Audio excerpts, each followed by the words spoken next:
Well, hello, everybody, and welcome to episode 66 of the Unstoppable Entertainment Show, the most comprehensive entertainment news show on the internet. I am, of course, Nate Schaffner, otherwise known as the Unstoppable Nate. I do apologize for not doing a show last week. Like I said, I am going to try to do, instead of one long show today, I'm going to try to do two shows today, just so that you guys get uh, a break from me instead of um, hearing me ramble on for an indefinite amount of time. But I do apologize for last week. But I am going to do a couple of shows today. I hope everyone is doing well. I hope you're doing okay. I know there's a lot of crazy shit going on in the world right now, and hopefully this show can provide a brief break from whatever it is that you're personally going through. And I also hope that you enjoy the show. Before I get started, I just wanted to remind everybody that if you like this show, go ahead and hit that like button, hit that subscribe button, spread the word, tell your friends. Also, if you have a comment, a question, or if you'd like me to talk about certain movies or franchises, you can email me anytime at the address listed in the description of this video. Oh, sorry, my neck is hurting. Do I look? Um, so with that out of the way, let's get started with this. So, for those who don't, you may not remember, um, back in 2024, um, one of my favorite directors is Kevin Costner. I personally think he's an okay actor. I think um, I've I think sometimes he's miscast, but I think with the right role, he's wonderful. But I've always loved him as a film director. One of my favorite movies is Dances with Wolves. Um, and I personally think he's a very, very good director. Um, but back in 2024, Kevin Costner directed and starred in this movie called Horizon: An American Saga. And it was going to be this first chapter it was called Horizon: An American Saga Chapter 1. And it was going to be this first chapter in a four chapter um, kind of Western um, saga about the forging of the Midwestern territories after the Civil War. And like I said, Kevin Costner starred in and directed it. And unfortunately, I still haven't seen it. Unfortunately, the film uh, not only did it, I've heard it's, I've heard it's mediocre. The film also completely financially bombed. It was a financial it didn't make a profit at all. You know it completely financially flopped, which um, started raising questions about the future, about the release of um, the next few chapters, chapter 2, chapter 3, and chapter 4. And then I want to make sure I get my information correct. Um, then all these uh, lawsuits started coming out towards the film production and Kevin Costner, and it just became a mess, really. All these lawsuits and everything, on top of the fact that the movie completely financially failed. And I, for one, I don't know about anybody else, but I, for one, started wondering: Are we ever going to see at least even? Are we even going to see even chapter 2 of this American saga? Well, there's been an update regarding that. This article is on CBR, published by, uh, or I should say, published on May 3rd. So I should point out that Horizon and American Saga Chapter 2 was screened at the Venice Film Festival in 2024. I just want to point that out. But uh, it has yet to be released in theaters. But it was screened at the Venice Film Festival. This article, like I said, is on CBR, published on May 3rd.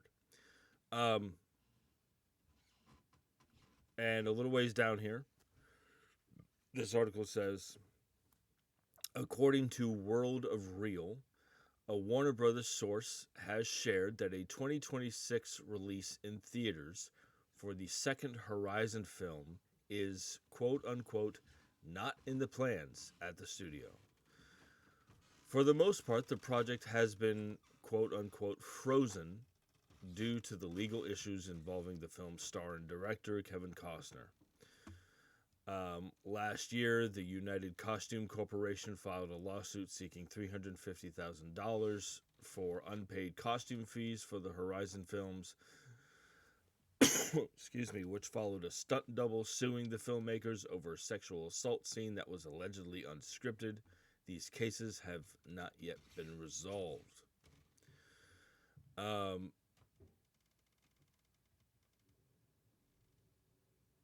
Let me see here.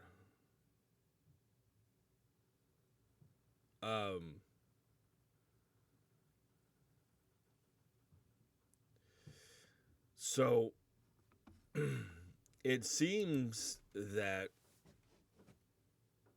Kevin Costner is set on making these films, but nobody else is.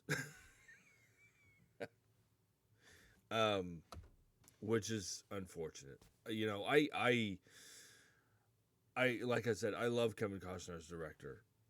I you can't, having a plan is great, but you first have to make a good movie. You can plan to have 4 chapters of this American West saga. You can plan to have 4 chapters, but if chapter 1 fails miserably,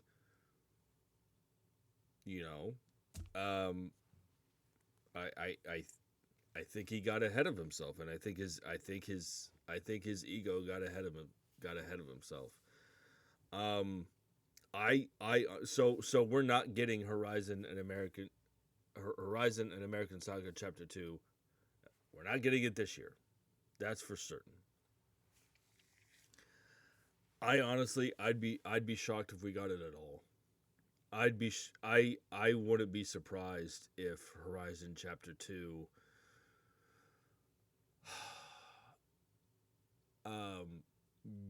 got dumped straight to streaming.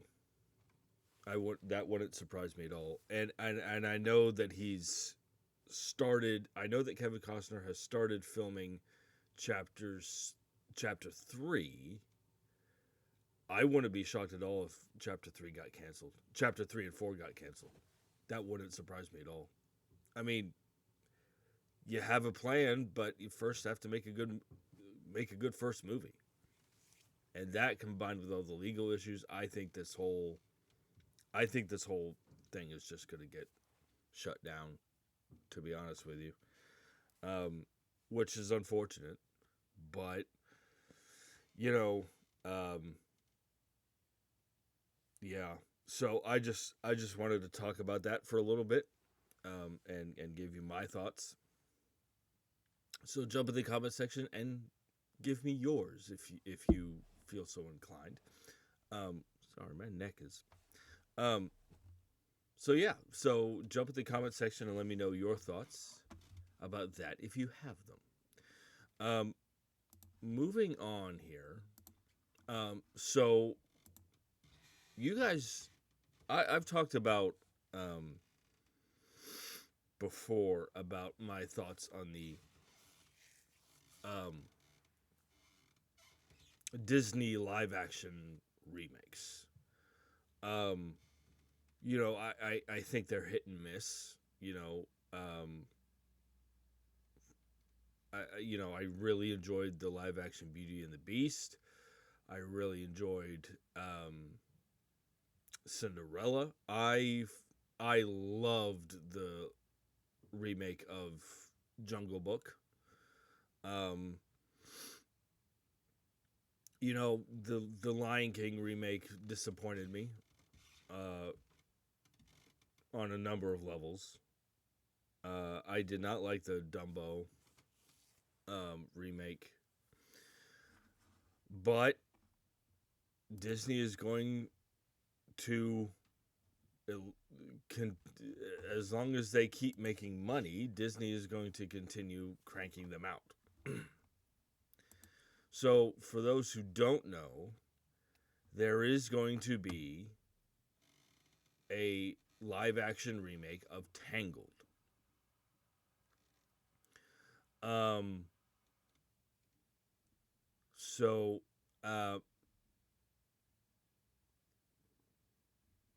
Let me see here.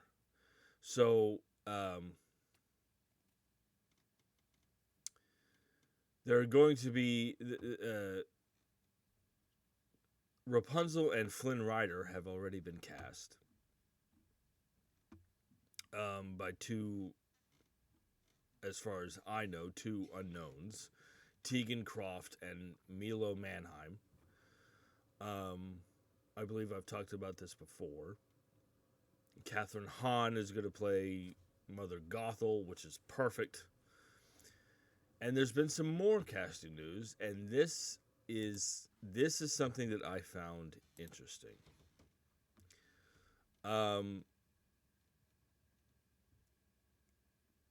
This article is on CBR, published by Monica Cohen.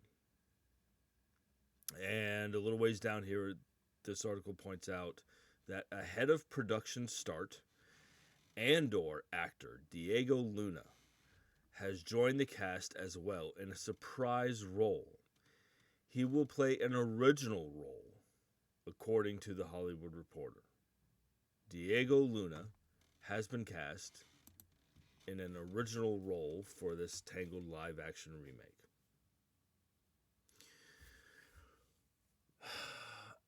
I don't know how to feel about this.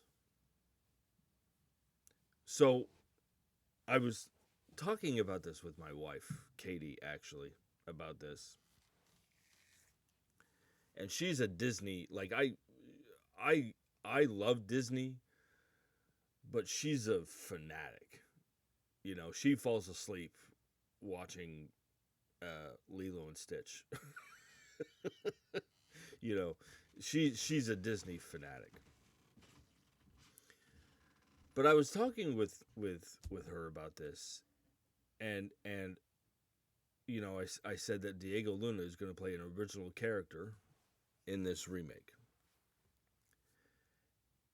And she just kind of was just like, why? And she basically said in so many words, if you're going to remake Tangled, remake Tangled. Don't add or don't put anything in the remake that wasn't in the original movie. And I was like, that's fair. That's a great point. You're not wrong. My concern is, will Diego Luna, will his character add something to the story? Or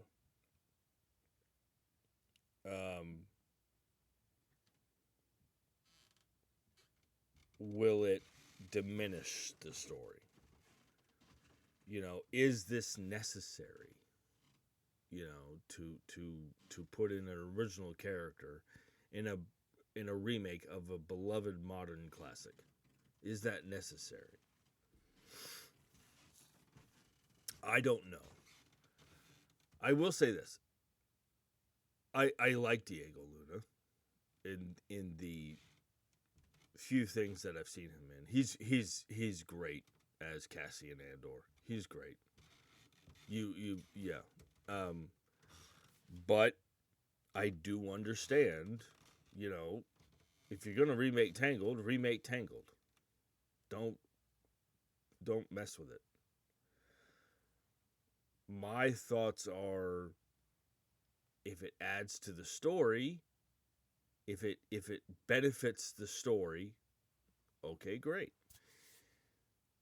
If I walk out of this Tangled remake going, yeah, Diego Luna he didn't really add anything, you know, it kind of diminished the storytelling,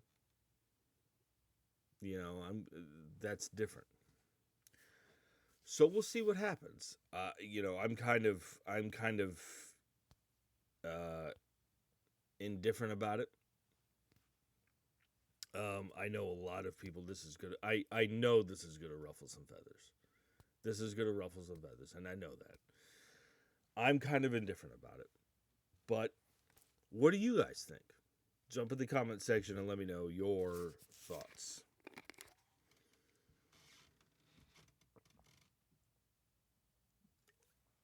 Okay. Moving on here. Let me see. So, one of my favorite actors is an actor, guy by the name of Michael Shannon. He has been nominated for an Oscar a couple times.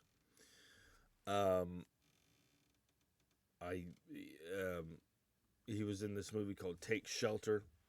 I believe. What did he? Michael Shannon.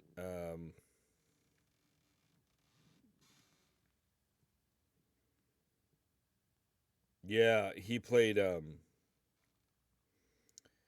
He was in The Shape of Water. He played General Zod in Man of Steel. He was in Take Shelter. He was in Knives Out. I mean, he's great.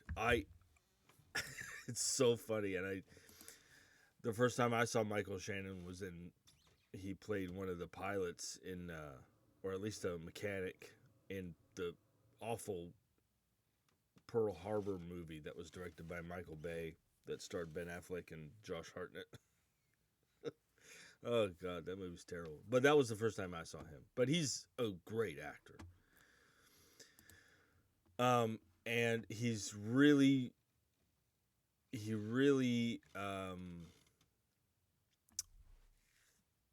he's been involved in a lot of interesting projects.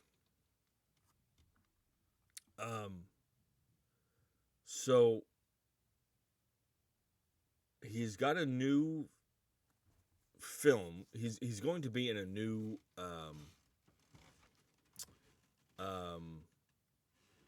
gothic horror movie.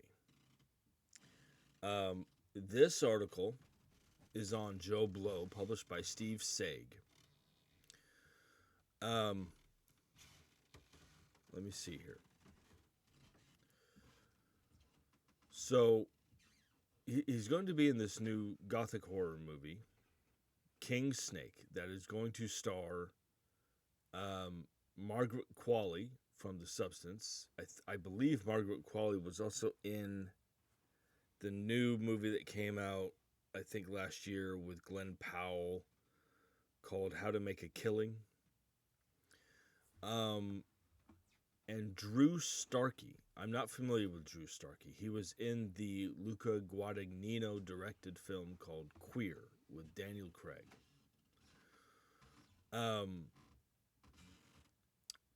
But King Snake is being... this article, a little ways down here, it says that billed as a...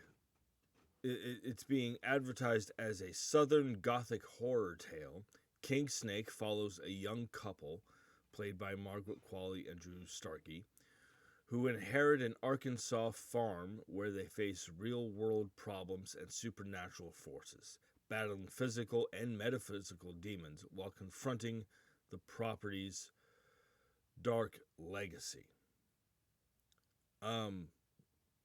This sounds really, really cool. I wonder who Michael Shannon is going to play. This sounds...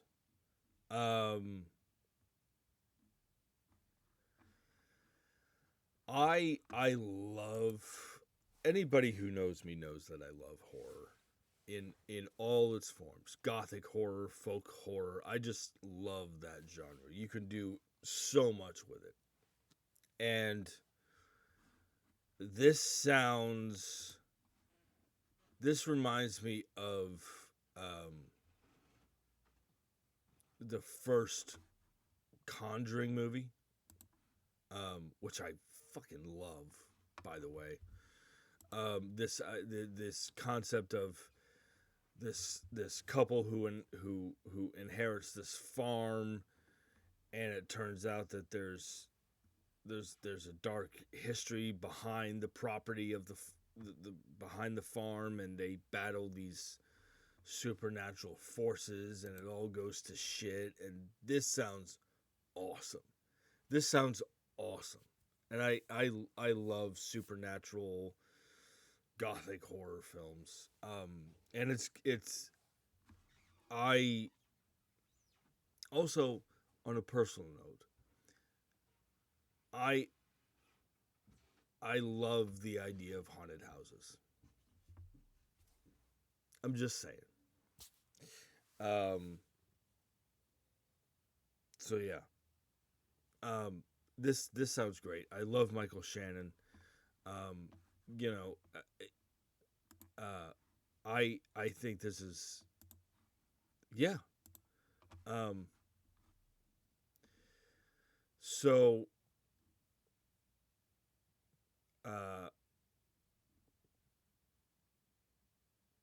yeah, I don't know what else to say about this other than it sounds great. I really like the cast. Maybe I wonder who Michael Shannon is going to play again. But this sounds really, really cool. So jump in the comment section and let me know your thoughts about King Snake. Okay, so moving on. So another one of my favorite actors right now is Sebastian Stan. Sebastian Stan played Bucky Barnes. He played the Winter Soldier in the Marvel Cinematic Universe. He also got an Oscar nomination for playing Donald Trump in whatever the hell that movie was. Uh,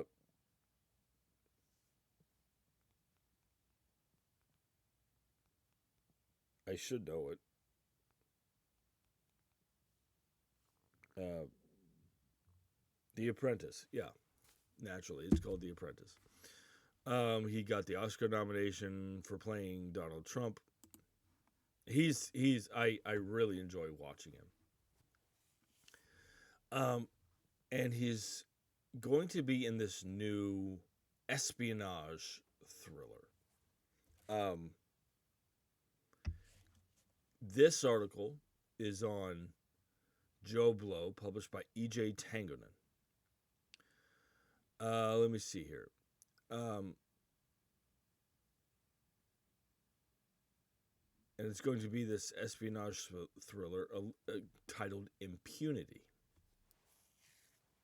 And a little ways down here in this article, again published by E.J. Tangonen, per Variety, Impunity is being shot between Chile, UK, and Spain in English and in Spanish. The film is set against the backdrop of one of the legal cases of the 20th century when Augusto Pinochet was arrested in London in 1998. For the first time, a former dictator could lose his immunity and face justice beyond his own country. According to the publication, the plot description reads, as two covert operations unfold behind closed doors, a mercenary recruited by an NGO and a Chilean envoy are drawn into a labyrinth of conspiracies, betrayals, and geopolitical maneuvering, only to discover at their own expense that the real battle for justice is fought far from the courtroom, in the shadows. Okay, this sounds interesting. Now, I also want to point out that Ana de Armas is also going to be in this movie. For those who don't know who she is, she played Paloma in the James Bond film No Time to Die with Daniel Craig. She also was in the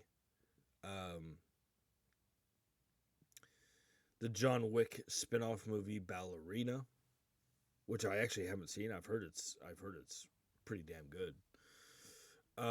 But so yeah. So this sounds really interesting to me. This sounds like, so I guess Sebastian Stan and Ana de Armas' characters, it sounds like, are going to lead, this two covert operations unfold behind closed doors. The real battle for justice is fought far from the courtroom, in the shadows, geopolitical maneuvering, conspiracies, betrayals. So it sounds like this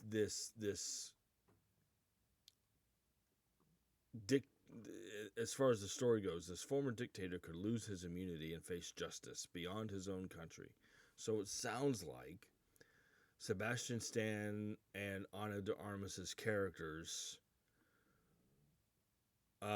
lead these two covert operations, and depending on how those covert operations go, this leader may or may not lose his immunity. That sounds really cool. I love that. Like, I love espionage thrillers, and I don't think we get enough of them. You know,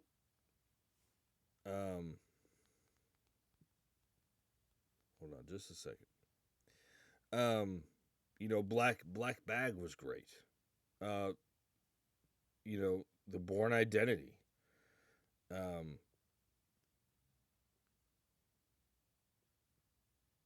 Argo's great. Spy Game. I think we need more of these kinds of movies. I think there's something to be said for them. This sounds great. I love Sebastian Stan as an actor. I th- I really like Ana de Armas as well. I don't know who. Oh, um, so let me see here. Uh, this film is going to be directed by Felipe Galvez, who I'm not familiar with. Um,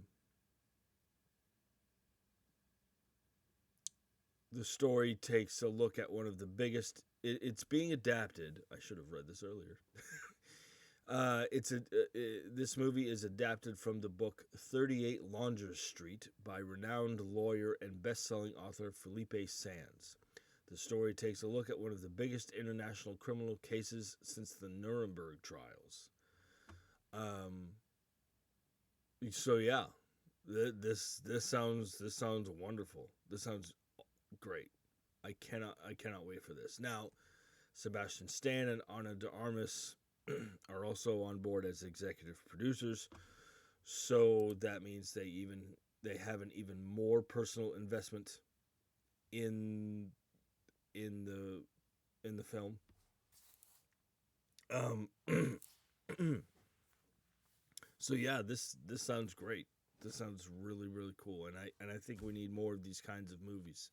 So jump in the comment section and let me know your thoughts on uh, Impunity, the Impunity movie. All right. So, um, moving on here. Hold on just a second.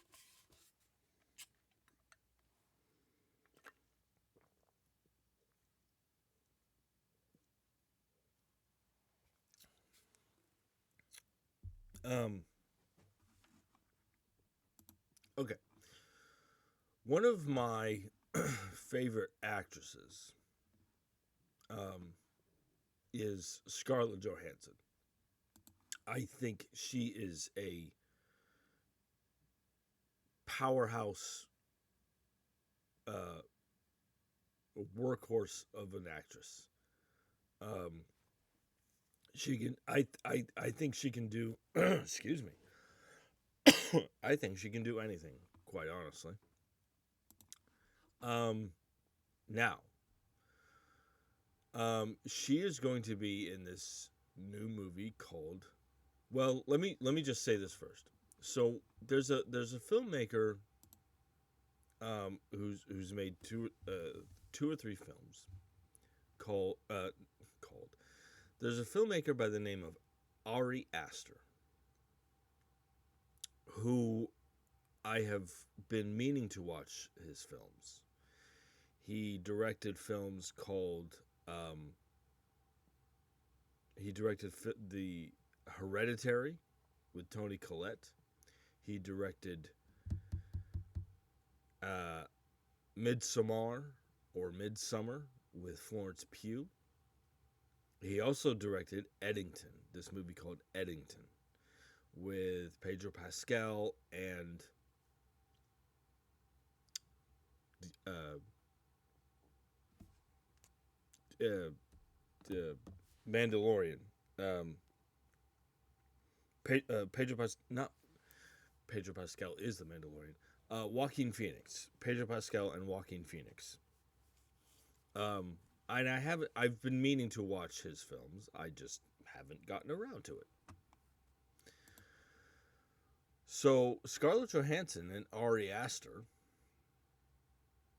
are going to collaborate. This article is on Deadline, published by Justin Kroll.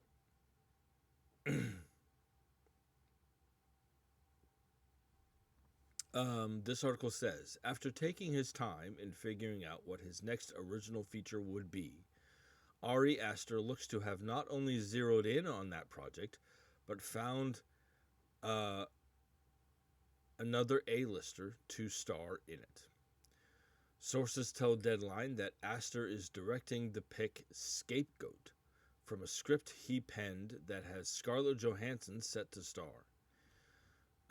Insiders add that Astor will reunite with A24 Studios, who has released his past 4 films as the distributor.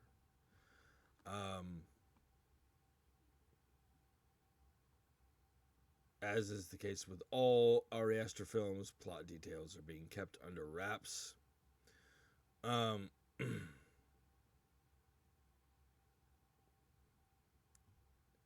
So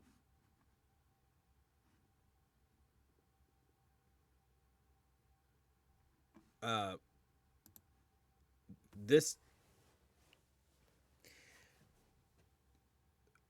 what I will say is that I have heard, even though I haven't seen any of Ari Aster's films, I will say that I have heard nothing but great things about them simply because of how original and how fresh they are. And I think we need new voices, original voices in entertainment. And like I said, I fucking love Scarlett Johansson as an actress. Like she as far as, and here's the thing, she's showing no signs of slowing down. She's going to be in the new Exorcist movie at Universal Studios. She's going to be in the new Batman movie with Robert Pattinson. She's a powerhouse. I love her. And obviously as Black Widow, God, she's so good. She's so great as Black Widow.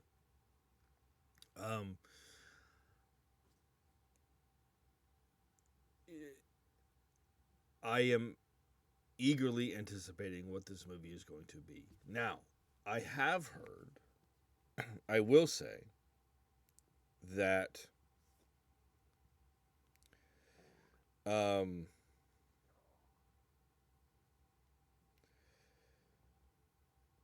what's the other? Beau is Afraid.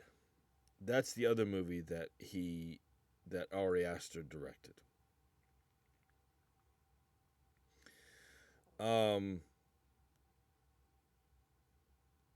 So yeah, that's what I wanted to say. So if I'm just looking forward to seeing these two, Scarlett Johansson and Ari Aster, collaborate. I have no idea what it's going to be about, obviously, but if anything, it's going to be original and fresh, like every other film that I've heard Ari Aster has done. So I'm really looking forward to this. So jump in the comment section and let me know your thoughts on this. Okay.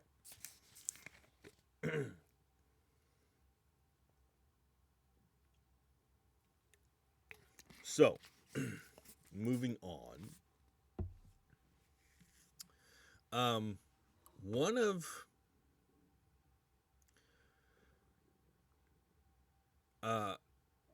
there is one of, I'm trying to think of the best way to say this. In the pantheon of film franchises that I have not seen every installment of, I guess is the best way to put it, is the Planet of the Apes franchise. I have seen the original. I love the original Planet of the Apes with Charlton Heston. As far as the original run of the Planet of the Apes movies, the ones from the 60s and the 70s, the original is the only one that I've seen. I need to watch the others. I have seen the Tim Burton one with that starred Mark Wahlberg. just let's not talk about it. I have seen all 4 of the newer installments. That's Rise of the Planet of the Apes, Dawn of the Planet of the Apes, War for the Planet of the Apes, and Kingdom of the Planet of the Apes. I've seen all of them. Yeah. So I will say that, but I need to see the other installments of the original run of the franchise. But I will say that of the Planet of the Apes movies that I've seen, I love, except for the one directed by Tim Burton, I love them. Well, there is going to be a new Planet of the Apes movies. Planet of the Apes movie. Now, this article is on The Hollywood Reporter, published by Boris Kitt.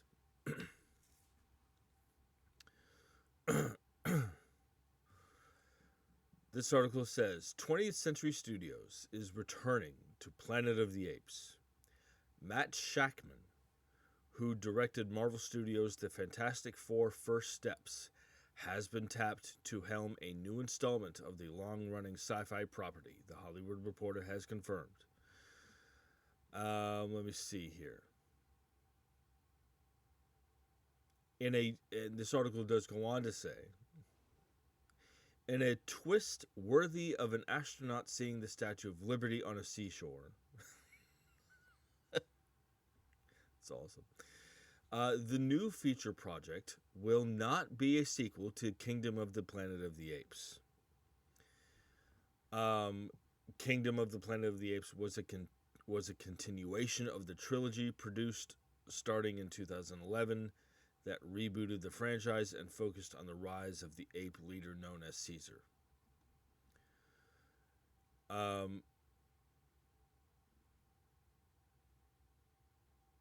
sequel to Kingdom of the Planet of the Apes was talked about, but it is not clear where things stand with that. So this will be an original. This will not be a sequel to. So there was, as far as the more recent Planet of the Apes movies, there was Rise of the Planet of the Apes, Dawn of the Planet of the Apes, War for the Planet of the Apes, and Kingdom of the Planet of the Apes, all of which I've seen. Kingdom is the most recent one. This will not be a sequel. This is going to be its own separate thing. Okay, great. If it had been a sequel, that would have been great too. I just want more Planet of the Apes. I don't, Matt Shakman is going to direct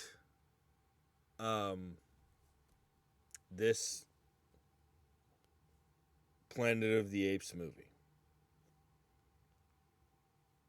Now, here's what I have to say about that.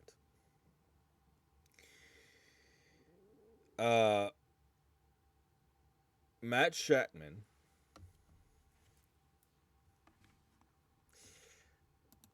directed the Marvel Studios Disney Plus miniseries WandaVision, which is fucking great. It is one of the best things as far as the Marvel Disney Plus, as far as the Marvel miniseries, television series, streaming series, whatever you want to call it, as far as the streaming series that Marvel has done, WandaVision is one of the best. WandaVision is great. Matt Scheidman also directed, as this article pointed out, Fantastic Four, the Fantastic Four First Steps, which came out last year. That movie is great. That movie is awesome. Matt Scheidman took took on the burden of directing a fourth, because you have to remember, prior to the Fantastic Four First Steps, there had been 3 other Fantastic Four movies. And none of them are very good. None of them are very good. In fact, there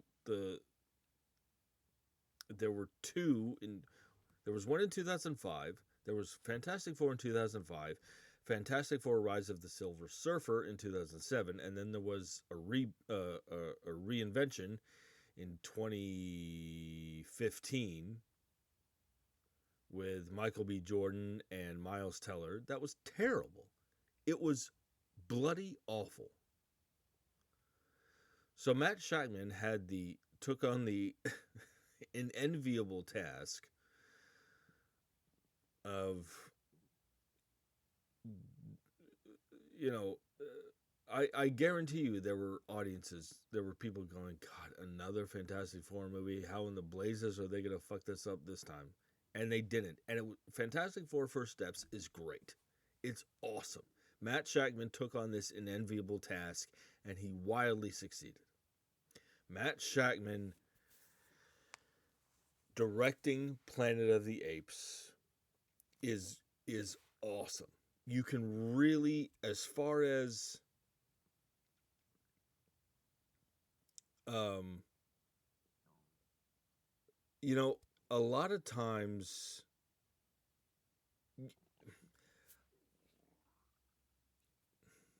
you can really tell when a filmmaker, like one of the great things about the Marvel Cinematic Universe, and I say this, I'm getting to my point. One of the great things about the Marvel Cinematic Universe is that, yes, they are big budget blockbuster movies, but they're big budget blockbuster movies that also take great care into developing characters.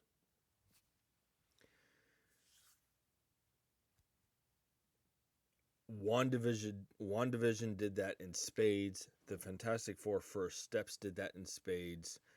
Matt Scheidman is someone who is a director who cares about character development in big budget blockbuster filmmaking. And I have no doubt that he is going to do the same with Planet of the Apes. I don't,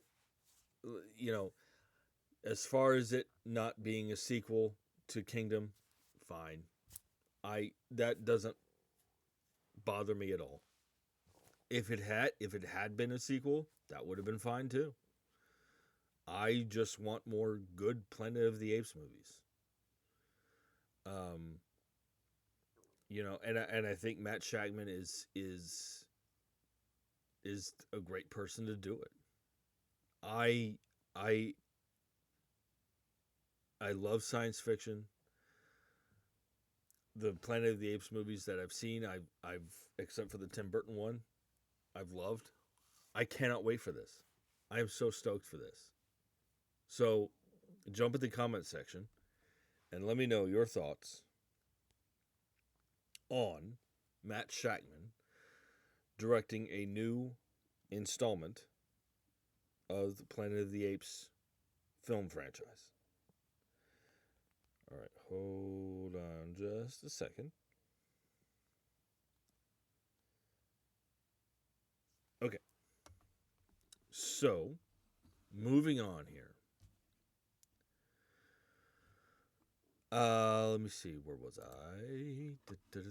Okay, so this this piece of news makes me smile. I have to tell you. So again, one of the in the rich film history that exists in our culture, one of the films that I was very late to the party watching was the original Hocus Pocus. I only watched it for the first time maybe 4 or 5 years ago, maybe less.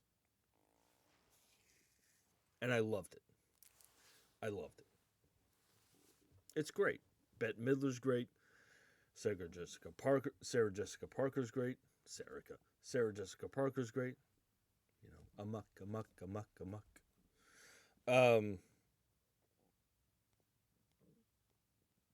You know, Kathy Najimy's great. And then there was the sequel, Hocus Pocus 2, which should have been released in theaters. I understand why it was only released on Disney Plus. I get it, but they should have waited. They should have waited to make it and release it in theaters. It's pretty damn good. It's pretty damn good. So, naturally, given and I don't want to spoil anything too much, but I think given the ending of Hocus Pocus 2, anybody who's seen that movie, we're just going, oh wait, is there going to be another one? Well, there is news regarding that. This article, hold on just a second. This article is on CBR, published on May 6th. This article says,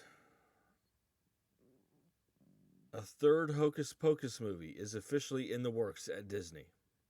The news comes 4 years after the release of Hocus Pocus 2 on Disney Plus, and 33 years after the original film first debuted in theaters. Hocus Pocus 3 has officially entered early development from Disney Live Action Studios, per Deadline. Also revealed is that the threequel will bring back all three Sanderson sisters, with the roles reprised by franchise stars Bette Midler, Sarah Jessica Parker, and Kathy Najimy. One exciting change is that the third installment is planned for a theatrical release, unlike Hocus Pocus 2, released directly to streaming on Disney Plus in 2022.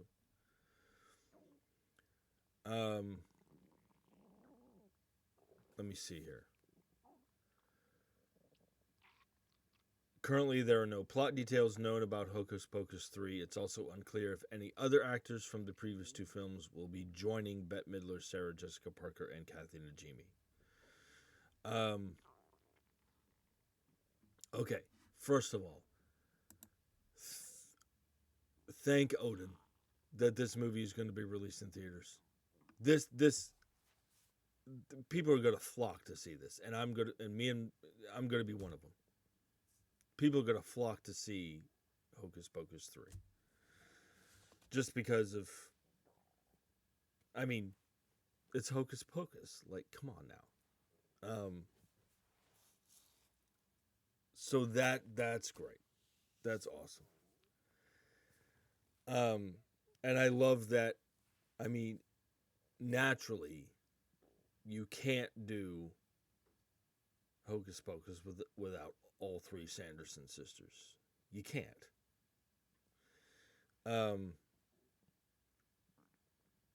So I love that all three of them are coming back. Obviously, there's going to be some character stuff that they have to do that they're going to do in the third one because of what happens at the end of the second one, with Bette Midler's character. So that's going to be interesting. It's going to be great to see Bette Midler on screen again. I mean, she hasn't been in much, and it's great seeing her. It's great seeing her. I really enjoyed both of these movies. I really, really do. And I'm glad that this movie is going to be released in theaters, and I'm glad we're getting a third one. And I know people are going to lose their shit over this movie. I can't wait for this. So, it's officially in the works. It's going to happen. No plot details, but it's going to be released in theaters. So jump in the comments section and let me know your thoughts on this, on Hocus Pocus 3. All right, moving on. So I've talked about this before, but one of the movies that I'm really looking forward to is the sequel to last year's Superman movie titled Man of Tomorrow. I loved that Superman movie. And I'm really looking forward. I'm ecstatic. I'm deliriously excited for Man of Tomorrow. This whole DC universe that James Gunn and Peter Safran are crafting it's fantastic. You know, Lanterns, that Green Lantern TV series on HBO Max looks great. I can't wait for this. Well, there's been casting news regarding Man of Tomorrow. This article is on CBR, published by Jamie Lovett.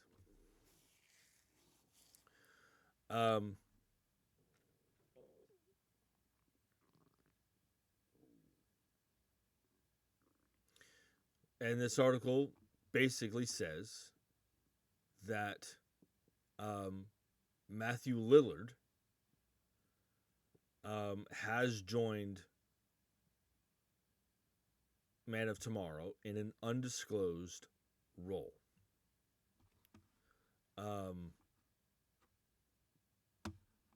I love Matthew Lillard so much. Obviously, you know, playing Stu in Scream. You know, he was in this movie. The movie wasn't very good, but he was fantastic. Is 13 Ghosts. I thought he was great in 13 Ghosts. And he's had a career resurgence as of late, you know, being in the Five Nights at Freddy's movies, and being in the newest Scream movie, which I still haven't seen. You know, and he was in Daredevil Born Again, which I also haven't watched yet. Now, what's interesting is that, and this article does point this out, is that Matthew Lillard played Shaggy in the live action Scooby-Doo movies, which were written by James Gunn. So that's awesome.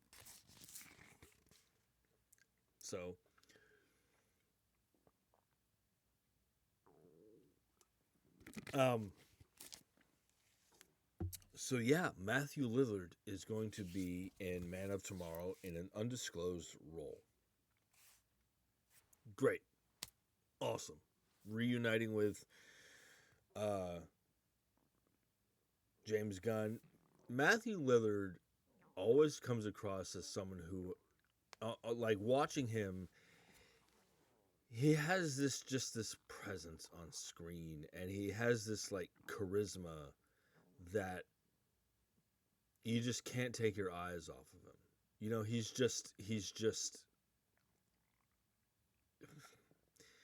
magnetic to watch.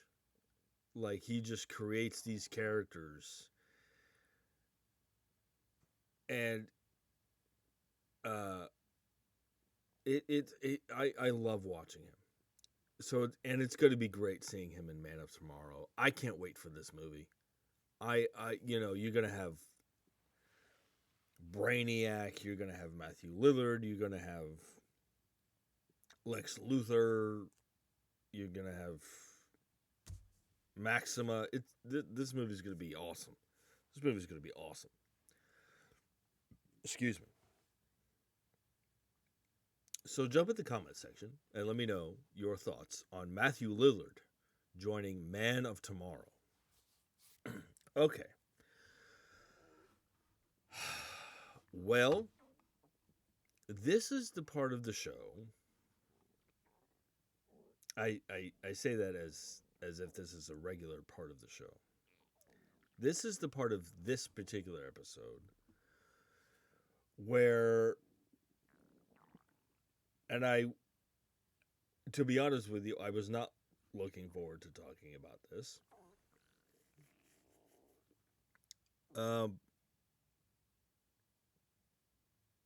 I want to talk about something here that's I think is a major part of film fandom. And I'm going to talk about this because it's leading into the next thing that I want to talk about.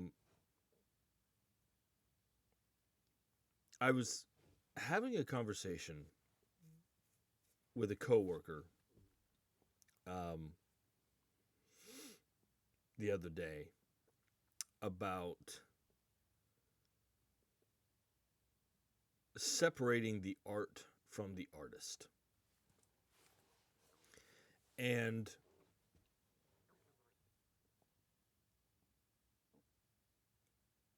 I think for me,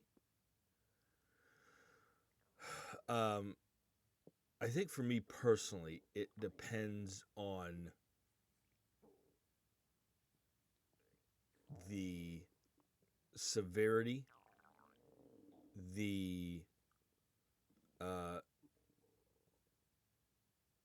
degree of how severe was what you did or said.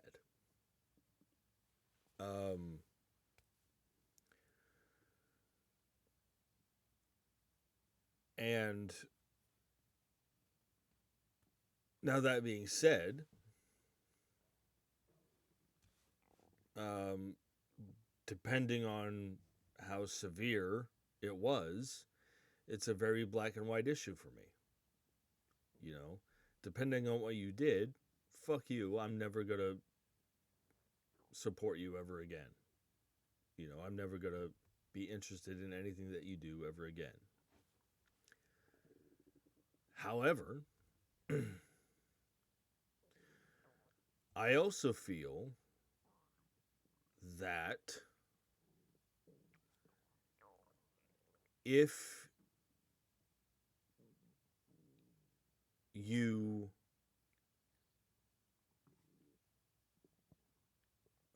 I'm trying to think of the best way to say this. Depending on the severity of what you said or did, if you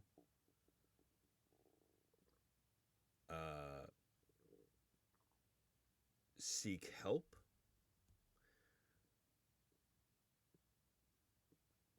if you publicly admit, you know, yeah, I fucked up, or if you did something so horrible, if the allegations or accusations against you are proven to be wrong.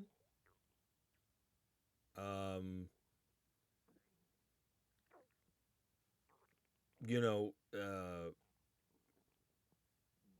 that changes things, at least for me. Like if you've been, depending on how severe it was, if you're accused of doing something, first of all, I believe that every accusation, every allegation should be taken seriously. I really do believe that. If you're accused of doing something, depending on how severe it was, screw you. However, if it's been proven that what you did, the severe thing that you did, if it has been proven that you didn't do this thing, okay, that changes things for me. Like, now, okay, you didn't do it. Forget everything I said, you know. And I will, like, that's what intelligent people do. I'd like to think is what intelligent people do, is that you're accused of something, but then it's proven that you didn't do it. Intelligent people go, oh, okay, I was wrong.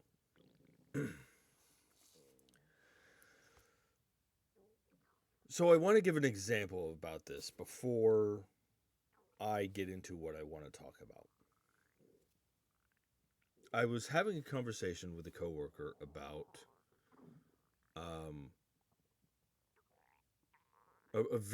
an extremely brief conversation, because we were both we didn't have time to delve into it as much as we would have liked. I don't think we didn't have the time. But I was talking with a coworker about J.K. Rowling, and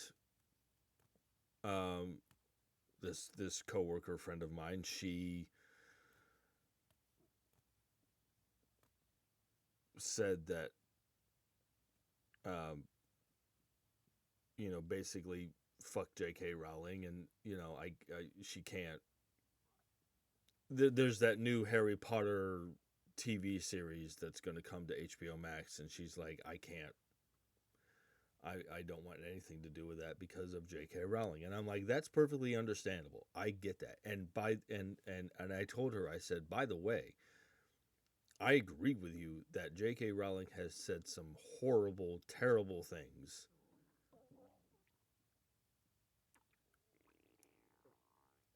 Fuck her. However, in my mind, and I say this as someone who's never read the Harry Potter books, I've only watched the movies 100,000 times.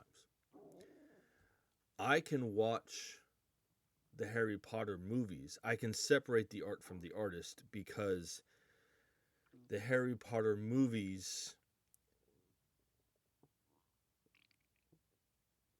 were released before J.K. Rowling's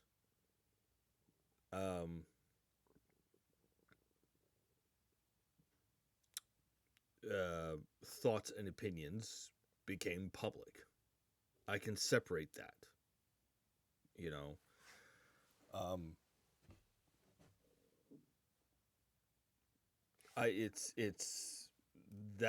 That's how my mind works. Now,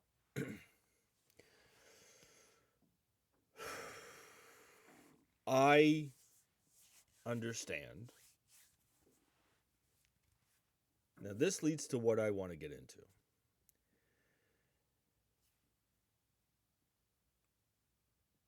And to be honest with you, I wasn't looking forward to talking about this, like I said. But I feel that I want to talk about this, and I need to talk a bit about this to understand, for you guys to understand how my mind works. part of the way in which my mind works. And I understand, you know, being in a public forum like YouTube and especially expressing my thoughts and opinions about what I'm about to talk about, it could ruffle some feathers. And I'm okay with this. Okay.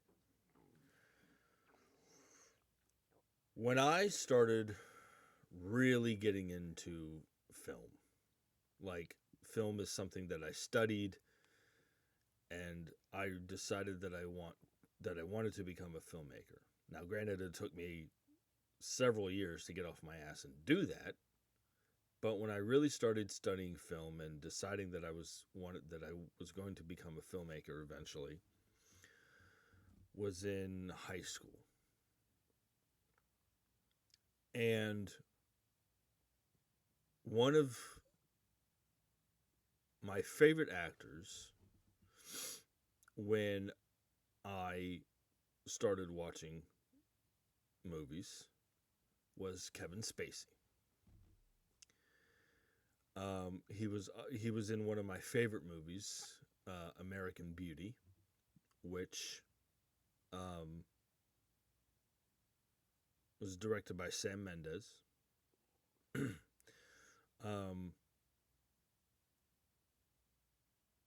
He was in The Usual Suspects, which he won the Oscar for. He played Lex Luthor in Superman Returns in 2006. He was in this movie that me and my mom went to go see in the theater. He was in this movie called K-Pax with Jeff Bridges.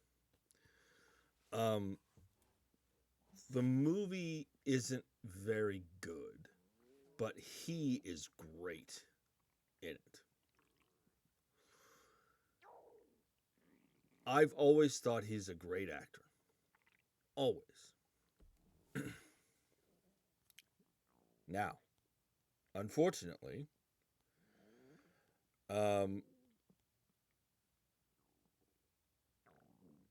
there have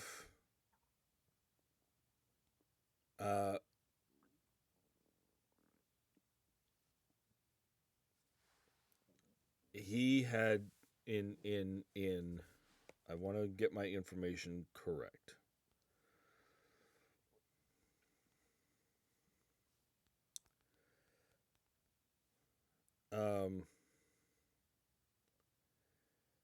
There were,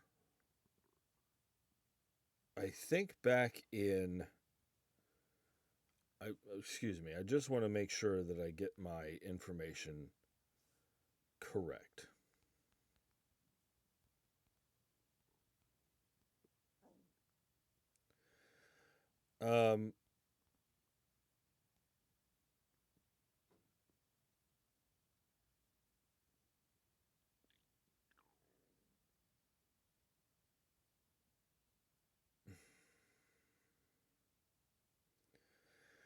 In 2017, things really started to go downhill for Kevin Spacey in his personal life. He faced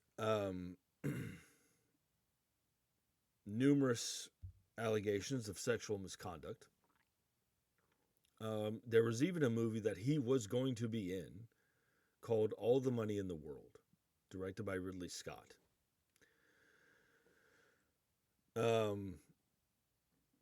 And he was replaced. When these allegations of sexual misconduct were made public, Ridley Scott replaced him with Christopher Plummer. Kevin Spacey was replaced. So in 2017, Kevin Spacey faced numerous allegations of sexual misconduct. And then, I think in 2018 and 19, he faced multiple criminal investigations.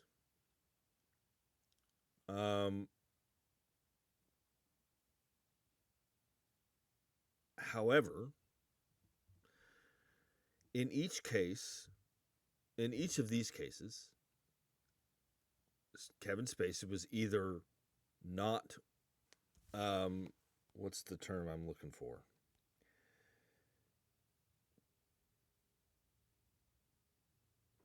He was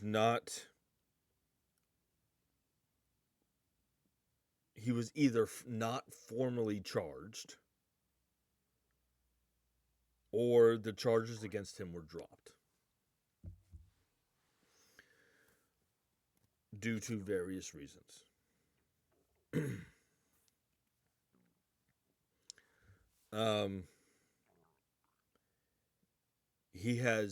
Kevin Spacey has repeatedly denied the accusations, and there was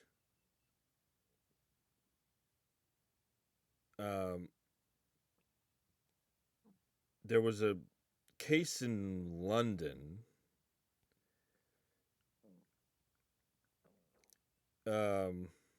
in 2023.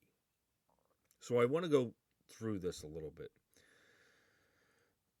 So there was a U.S. civil trial in 2022.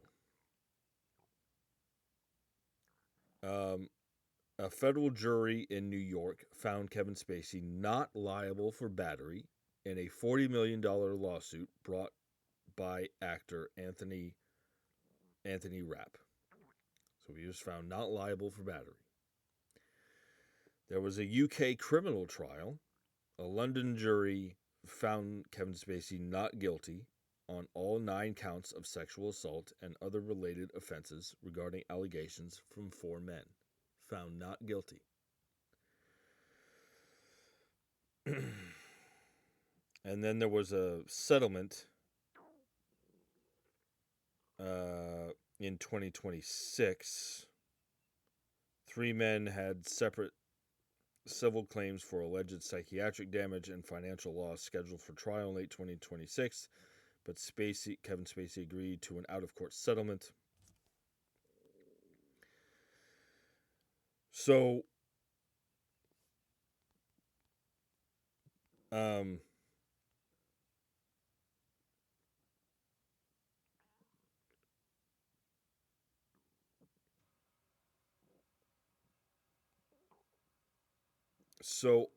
Kevin Spacey, and it also should be pointed out that it was, excuse me,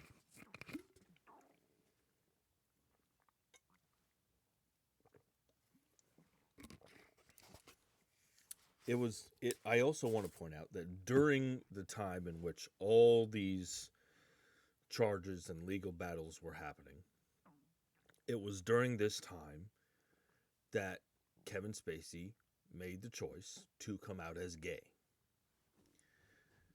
Which doesn't bother me. I don't care if you're gay. You know, I was raised I was raised to be someone who I don't care what race you are. I don't care what sexuality you are. If you're nice to me, I will be nice to you. I don't care. That's the kind of person I was raised to be. However, I do think that Kevin Spacey chose an incredibly poor time to come out as gay. I think he should have done that. I think he could have chosen a better time to do that.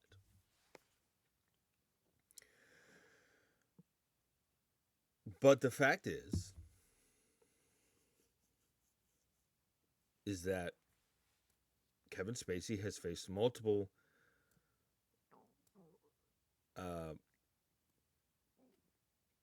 charges, multiple legal battles, and has been cleared, found not guilty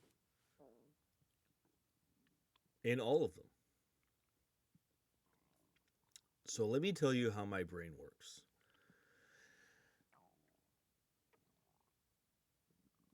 My brain operates on, okay, you have been accused, when Kevin Spacey was accused of doing all these things, my brain went, "Wow, you were one of my favorite actors. Go fuck yourself." My Now that I know that Kevin Spacey in a legal in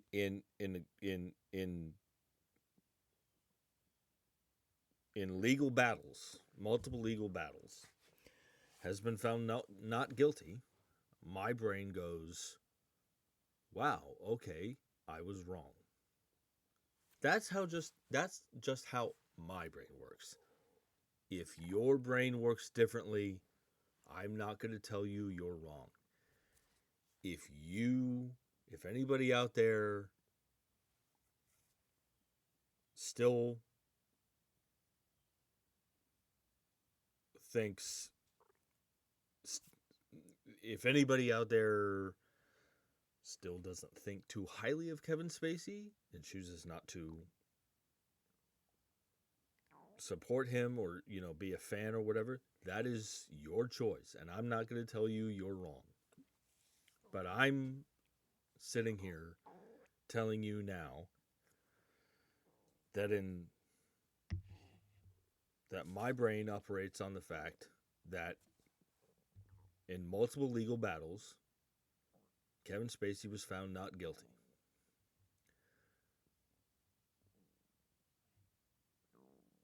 Um,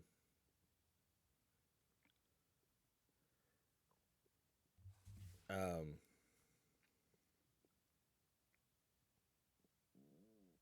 Therefore, I am going to return to being a Kevin Spacey fan. And I understand that I am extremely aware that I am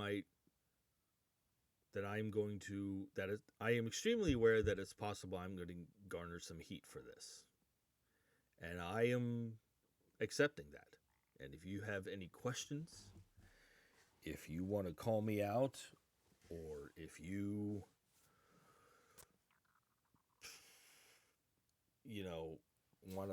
want to get into a debate about this, I am more than willing to do that. I'm just telling you how my brain works. I am going to return to being a Kevin Spacey fan because that's just how my brain works. Now, I do want to point out that I guess what's the best way to say this? Um,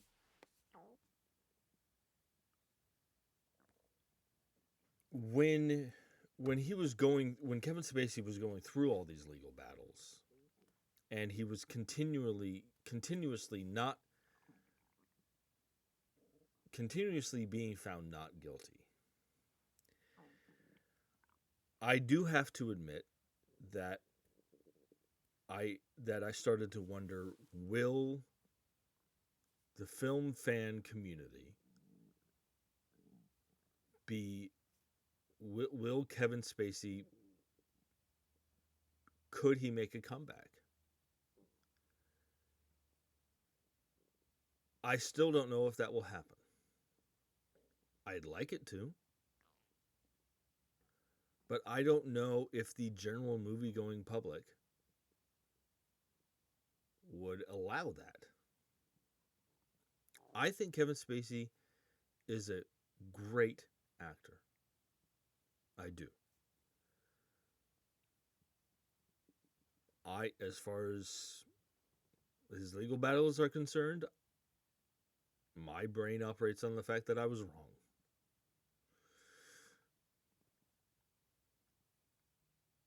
But I don't know if Anybody? I could be the only one on the planet who thinks that. I I don't know if a Kevin Spacey comeback is possible. But it looks like, and this is why I wanted to talk about this at length. It looks like Kevin Spacey is at least going to try to make a comeback. There's this article here on Deadline.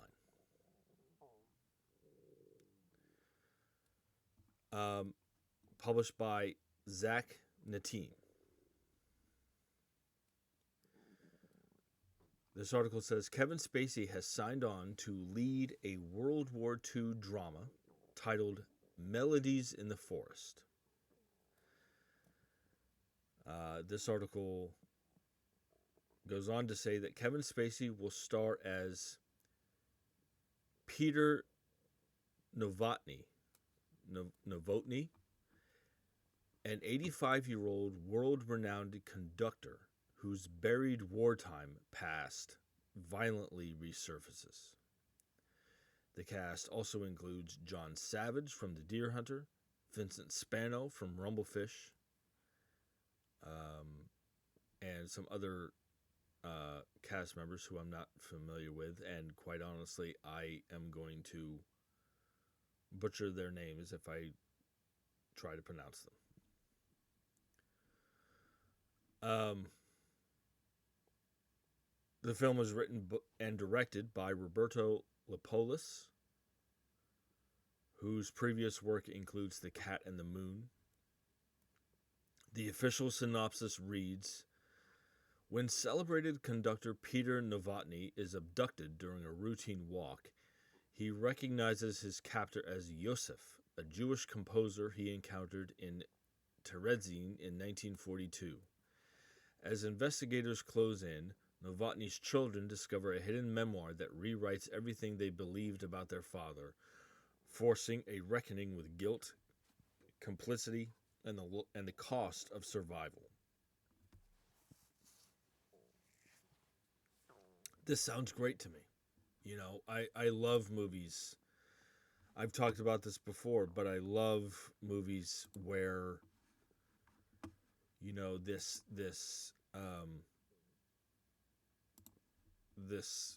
a person's dark and haunting past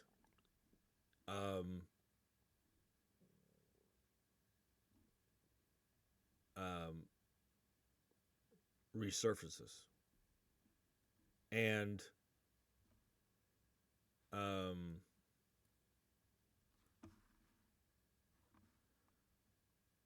I just want to point this out. It's possible that this could, and I'm just, you know, again, this is how it sounds like this could lean a bit method for Kevin Spacey. You know, this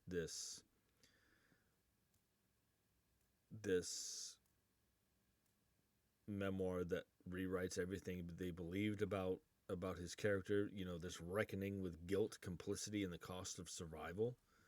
You know, that sounds like it could get a little personal for Kevin Spacey. And,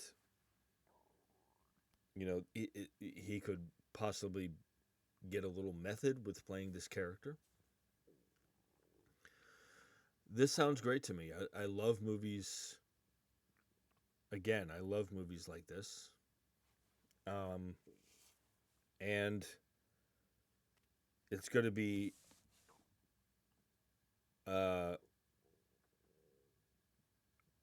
great seeing Kevin Spacey in 85-year-old makeup. Yeah, this I hope this gets theatrical distribution.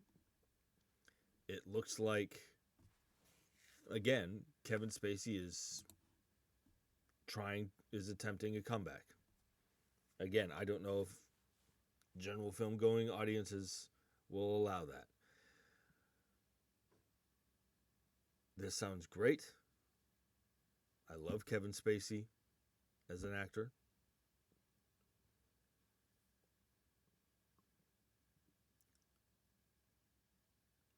I I you know, so that's what I'll say about the movie. Is that this sounds great and I look forward to seeing Kevin Spacey in this movie. I understand, again, and I know this.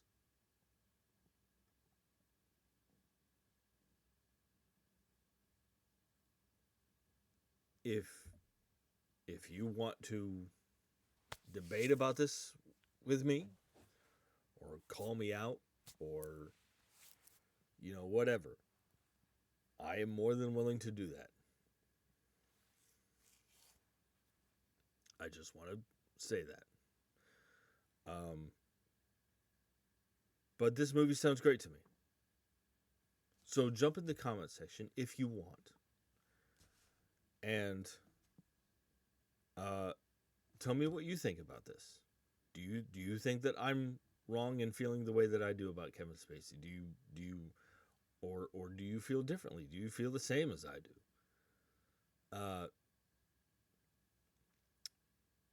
Let me know. Let me know. Maybe I should feel differently. I don't know. Okay, so one last thing.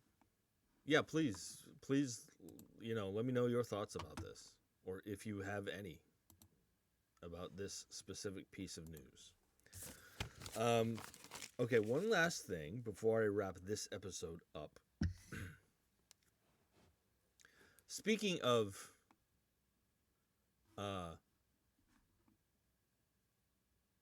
comebacks, or in this specific case, renaissances, an actor who has had quite a renaissance and resurgence as of late is Brendan Fraser. And I've always loved Brendan Fraser. And I will tell him that to his face. I've always loved him.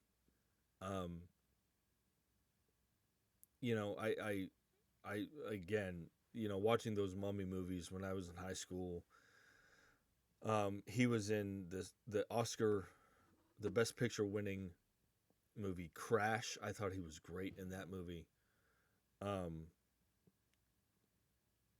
I even saw he did this remake of Journey to the Center of the Earth, which was fun.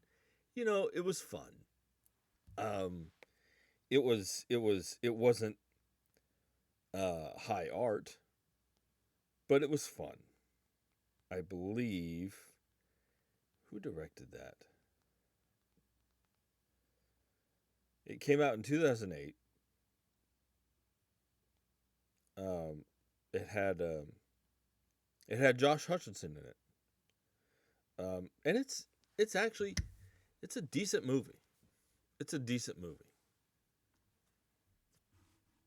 I've always loved Brendan Fraser. I need to watch The Whale. I need to watch that. And he's doing a fourth Mummy movie. He's great. Well, he's going and he's actually going to be there's this new movie coming later this month called Pressure, which is about the D-Day landing. And he plays General Eisenhower, and it looks great. It looks great, and yeah. And he's got a new movie lined up. This article is on Screen Rant, published by Adam Bentz.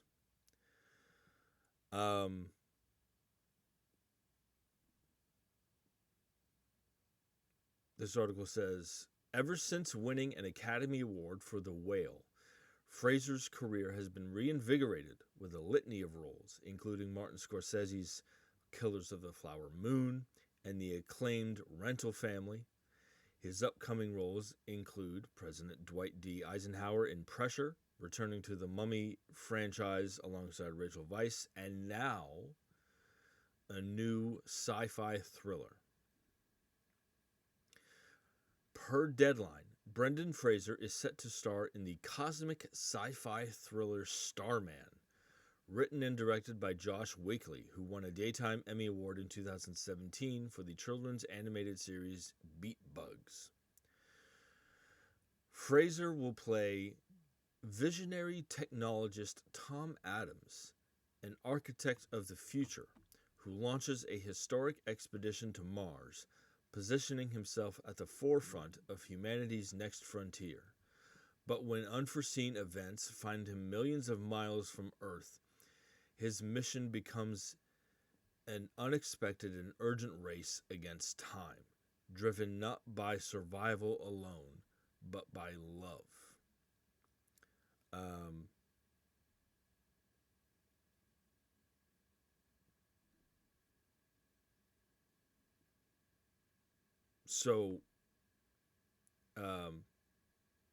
Yeah, an architect of the future who launches this. This sounds awesome. This sounds great. I love movies that are. There's something about movies that are primarily set in space that I am immediately drawn to. Again, and I've said this before, but like I've always been the type of person, like I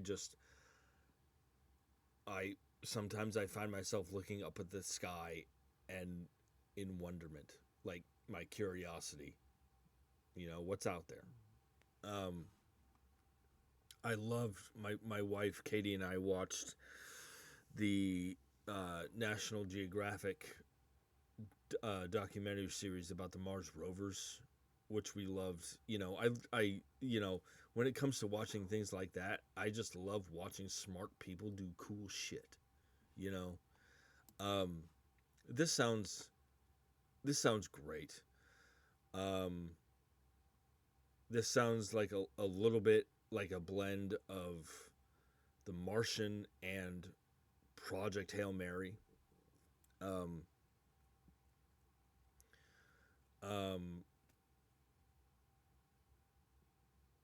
Yeah, again, and this sounds like a movie that's going to be a movie set in space. That sounds great. An architect of the future, a historic expedition to Mars, which I just want to throw this out there. I hope that I live to see the day where we actually do put a man on Mars. That would be awesome. Like, there was something about the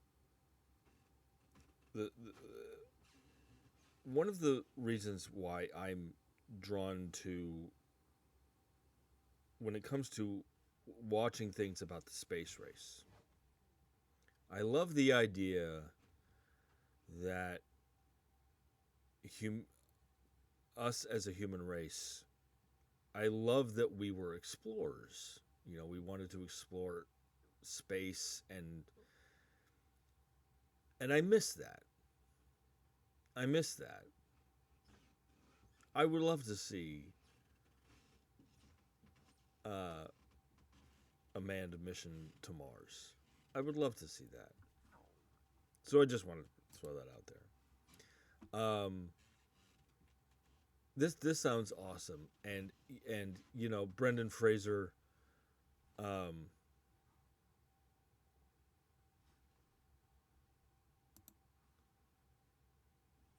being in this movie, this sounds great. So jump in the comment section and let me know your thoughts. Okay, so that'll about do it for this episode. I will be back on later today to do one more. So yeah, I hope you enjoyed the show. Yeah, I will be back on later, and then I will be. Yeah, I got the day off today, so I got plenty of time to do it. So I hope you enjoyed the show. That'll do it for this episode. Hope you enjoyed the show. Hope you continue to enjoy the show. As always, if you like my show, go ahead and hit that like button, hit that subscribe button. If you have a comment or a question or anything, please feel free to drop a comment or send me an email or whatever. So yeah, so I'll be on later, and I hope you have a pleasant morning. I know it's early. I hope you have a pleasant morning and a pleasant rest of your day, and I hope everybody out there is doing well. And as always, I'll see you at the movies.